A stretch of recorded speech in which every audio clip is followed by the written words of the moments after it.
hear me? Can you type on the comment box if you can hear me? Okay, yes, thank you. Thank you very much. Good evening, everyone. Welcome to our first Instagram live, and trust me, this is my own first IG live, so you have to forgive me. And I really pray everything goes on smoothly, and everything goes on really nice. Thank you, everyone. So we'll just give some brief time before we go in straight up. So you're welcome to our Instagram live session from the Society of Black Academics. Usually we have this society that is focused on academics within the UK higher education institutions, and this is our first initiative to actually reach out to Black students, why not, because you have a body of wealth of knowledge of the same or similar background, and possibly there are some things you could discuss that we can shed light into. So, but before I bring on our guest, so I was just seeing how we can get more other people to join us. Before I bring up our guest, for those joining us for the first time, the Society of Black Academics is a unique initiative that was established to serve as a community and voice for Black academics and aspiring Black scholars in the UK, that's the United Kingdom. So, as fondly called, the SBA is a platform for Black academics to learn from the experience of other academics and practitioners, and to rethink their career pathway and decisions we'll be making towards progression. I'm sure it's no news that there is really a wide equity gap within the management sectors of the institutions within the UK. So how can we do better, or how do we come up higher? So that's more, and how do we make all of these plans more effective? What should we do differently strategically? So that's what the SBA started up with such initiative. So this is our first event on positioning yourself for academic success, and I will bring in my guest. So that's Dr. Toyin Ajibade Adisa. So quickly, let me introduce you to him.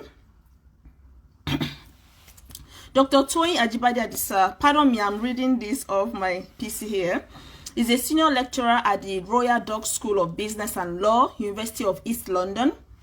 He holds master's and PhD degrees in international business management and human resource management from UEL, that's University of East London, and Brunel University, respectively.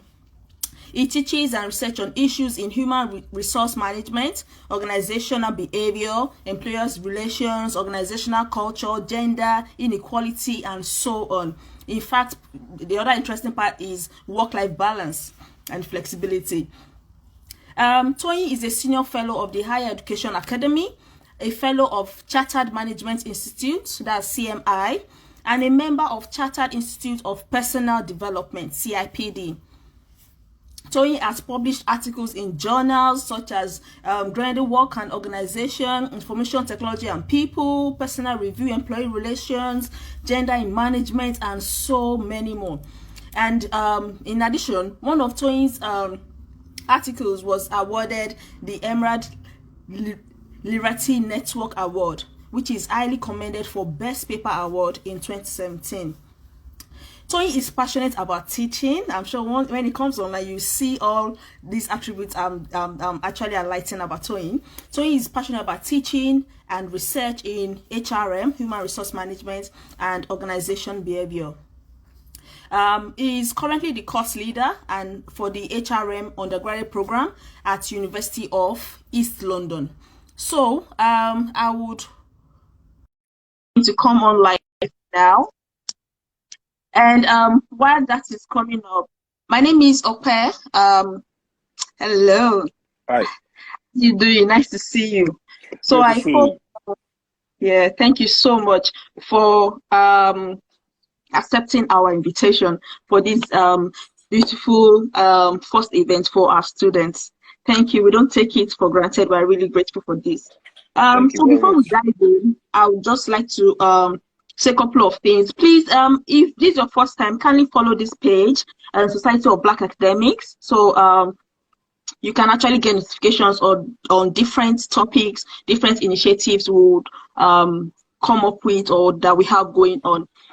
So we hope you stay tuned. My name is Ope. I lecture on business technology degree at the Manchester Metropolitan University. That's the best university in UK right now, in Manchester. I can see Doctor smiling. So and I'm also unit leader, and I take care of our final year students towards progression. I'm very passionate about getting our students to achieve, to be all they can be. Just bring them aboard, bring out the passion, squeeze it out of them, and make them actually achieve their dreams. So please invite other people, your friends, tell them to join us. And today our topic is positioning yourself for academic success. So thank you once again, Dr. Toyi. Thank you for joining us. So without taking much time, because I know we have a lot to say, and honestly, I think we'll just make it brief, snappy, straight to the point, however we want to go about it. Now, in your own, I'm sure, how many years have you been in the academic world? Let's start with that. Altogether, let's say 12 years. 12 years. Yeah. That's interesting. So in fact, within these 12 years, just to mention, being a Black academic, so you've actually gathered so much wealth of knowledge on, wow, what does it mean to be an academic? Now I can see in retrospect what I would have done better while I was a student, or wow, I can see those areas that I would have actually reinforced while I was doing my project or whatever. So based on this wealth of experience, let's break the ice by asking that big question. From your own point of view, from your lens, what do you understand by academic success? What does it mean to you? Briefly, please. Yeah, thank you for inviting me. Thank you, everybody, and good evening. I mean, academic success could be defined as a successful and timely completion of a degree program. However, for me, it has three axes. One is the timely completion of of your degree. The second one is the good classification of your degree. Because when you're talking about academic success, if you haven't got a good classification of a degree, then that could probably not be termed as academic success. So the first axis is timely completion of your degree. The second one is the good classification of degree. You have to achieve a good classification of degree.